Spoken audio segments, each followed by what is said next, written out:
महंगाई के मारे आवाम के लिए एक और बुरी खबर। हुकूमत ने मुल्क भर के बिजली सारिफीन पर मजीद बोझ डालने की तैयारी कर ली। बिजली 14 रुपए 24 पैसे फी यूनिट महंगी करने का इम्कान इजाफे का इतलाक के इलेक्ट्रिक और ज़रई सारिफीन पर भी होगा। विफाक की जून जुलाई 2022 के मौखिर बकाया जात की वसूली की दरख्वास्त पर निबट आसमां 2 मार्च को समाअत करेगा।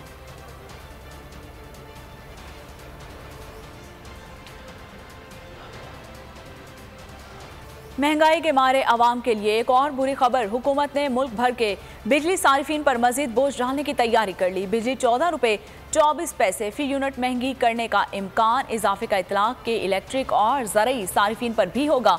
विफाक की जून जुलाई 2022 के मौखिर बकाया जात की वसूली की दरख्वास्त पर निबट आसमां 2 मार्च को समाअत करेगा।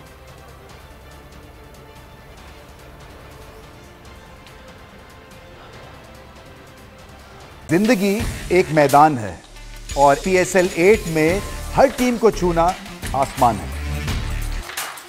6 टीमों के बीच धुआंधार लड़ाई।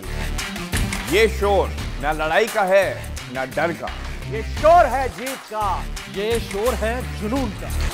खेल का जुनून रोजाना रात 11 बजे सिर्फ बोल न्यूज पर।